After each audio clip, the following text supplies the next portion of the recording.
Hello, my friend, and welcome to another episode of the Red Delta Project podcast, where we teach you how to maximize your results with minimalist fitness strategies. Matt Schifferly here, founder of the Red Delta Project, author of several books you can find on Amazon, including Grind Style Calisthenics and Smart Bodyweight Training. Today's topic is we're looking into the surprising reality of what it takes to actually lose weight and keep it off. This time of year, we're getting towards the end of the holidays and we're thinking, how do I work off any of that excess holiday weight? Or some of us are making resolutions to lose weight finally for good. So I wanted to make this episode on what is really happening in the real world from people who are losing weight and keeping it off. And the information from today's episode is found on the National Weight Control Registry, which is a very fascinating website. There's a link down below, or you can just Google it, National Weight Control Registry. And what this is a collection of information from people who have lost 30 pounds or more and have maintained that weight loss for a year or more.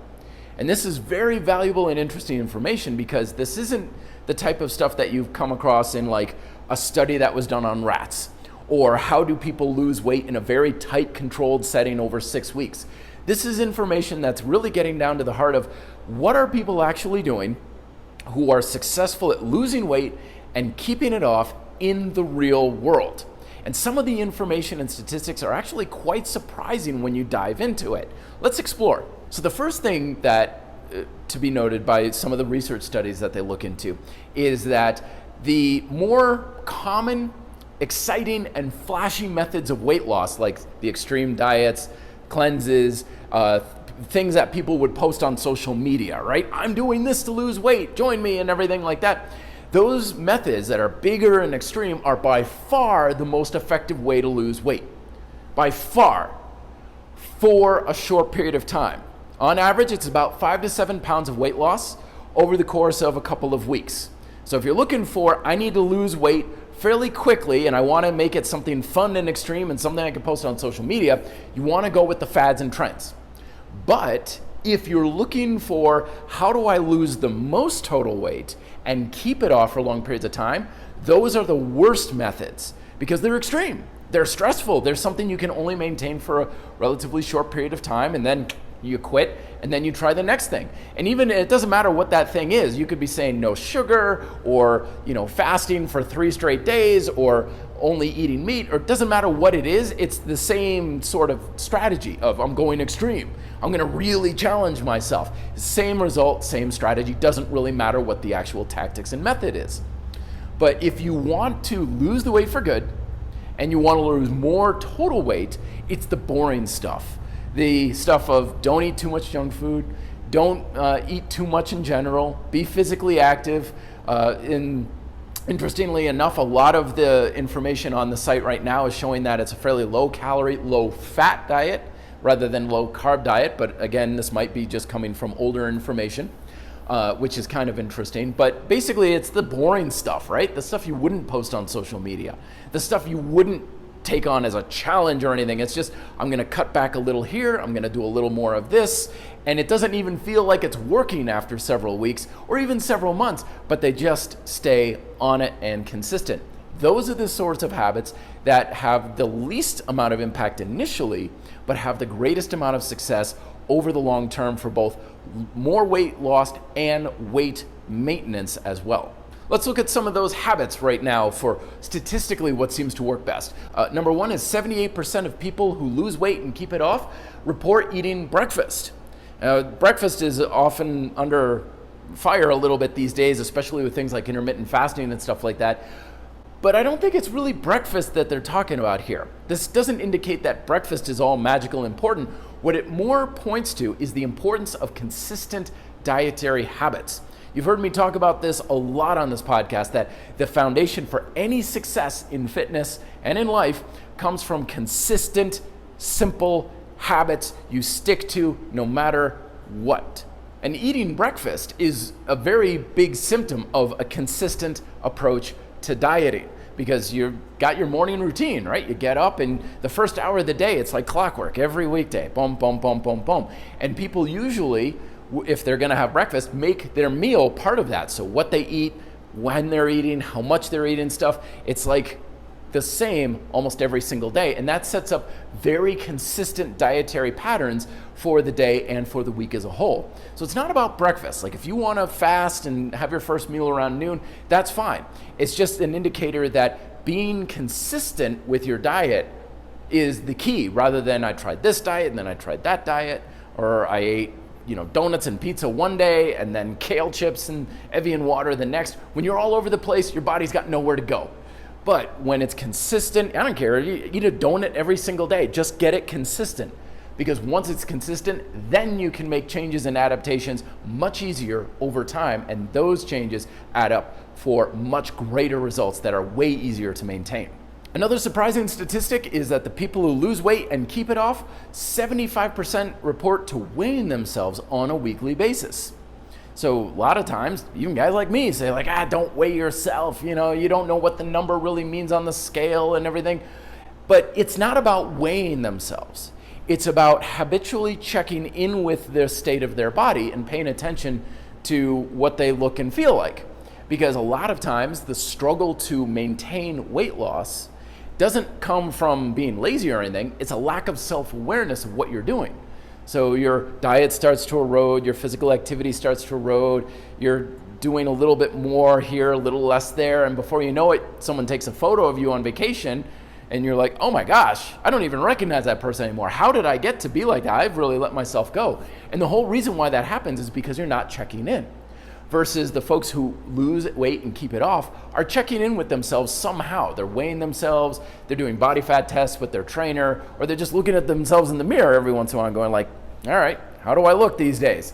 And that way, if they start to kind of get off track a little bit, it's a lot easier to course correct as opposed to going months or even years and then looking at yourself going like, how in the world am I ever going to reverse back to where I was, which is going to be a hell of a lot bigger hill to climb. Another statistic, 62% report to watching less TV. And it's not about TV, it could be any sort of sedentary habit.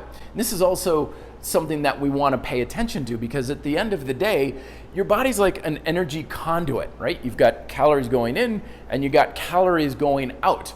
And as long as that flow is happening, you're fine. Your weight's going to be fine. It could be 10,000 coming in, 10,000 going out. Your weight's going to stay the same. It could be 2,000, 2,000. So it's the balance between the two.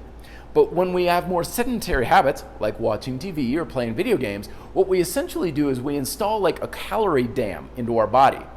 And it works just like a dam on a river. So the flowing in can be the same as it was before, but if the flowing out is starting to slow to a trickle, it builds and it swells. It makes your body fatter just as it makes a river fatter when you have a dam. So sometimes when you're trying to lose weight, breaking up that calorie dam of removing or reducing sedentary habits helps to get the flow going a little bit more. And just as it would thin down a river, it can help to thin down your body. And the final statistic from the National Weight Control and Registry for people who have lost weight, kept it off, that's really surprising, is that 90% of the people who are successful report to exercising or being physically active an average of an hour a day. That's really surprising because one, we're told all the time, it's like diet is king, it's all diet, exercise doesn't matter. And I understand where this idea comes from because a lot of times when we think of exercise, we think of like working out at the gym a couple times a week. Which, yeah, that's not going to do a whole lot for you because it's only a couple times a week. And a lot of times, for most of us, at least from what I observe, workouts really aren't that intense. They don't do all that much. And when watch people in the gym, you'll see most of them just watching their phone or socializing stuff. When they are physically active, it's only for a brief period of time. But we're not talking about exercising. We're talking about physical activity. And there's a big difference because exercise is just one kind of physical activity. But the beautiful thing about burning calories and getting that flow going out of you is that it doesn't matter what you do. A calorie burned is a calorie burned regardless of what you're physically doing. There's no such thing as weight loss exercise. That's because everything is weight loss influential. It's kind of like saying, all right, if I want to burn gasoline, what kind of road should I drive on? Any road. Just drive. It doesn't matter. Interstate, back roads, dirt roads, doesn't really matter. Physical activity is the same way. And the people who have successfully lost weight and have kept it off report to doing some sort of physical activity most every single day for a good amount of time. And that's the key. It's not about exercise, it's about move. And I know that idea that, eat less, move more is bunk and everything like that. It really does have a lot of merit because a lot of us can stand to move a hell of a lot more, especially these days. Our sedentary habits are becoming more and more and more prevalent, especially with things that like smartphones and the internet and everything like that. We're moving less. Another interesting point is that of those who are doing that hour a day, by far the most common and practical form of exercise reported on the site is walking. Now, we're not talking about blood, sweat, and tears, be finished in a puddle of your own sweat and vomit when you're done kind of workouts. We're talking about going out and walking out to get the mail. Because, again, it's every single day. Walking is by far one of the most practical forms of exercise and physical activity you can do. Doesn't require equipment, doesn't require long periods of rest, doesn't require time off, doesn't require special environments or anything. That's how you can get calories burning and going out of your body every single day. Does it feel like it's a lot? No. Is it going to be a lot in the initial stages? No. But can it add up? Hell yes. And that's the big important thing. So in conclusion, what this information tells us is that if we really want to lose a greater amount of weight and keep it off, we want to think of an approach to weight loss more like long-term relationship rather than flashy, fun one-night stand. Sure, that can be great and exciting and fun in the moment, but if we really want to tackle this, we want to think, what's the practical stuff that'll be the most effective for months and years to come, rather than how quickly can I lose weight over the next several weeks. If you want to learn more about it, check out the link down below to the National Weight Control Registry. I know the website looks a little bit dated, but the information is worth gold. Dig through some of the studies there. Very fascinating stuff. And as always, thoughts, comments, questions down below as well. Thank you very much for watching. Talk to you next week. Be fit, live free.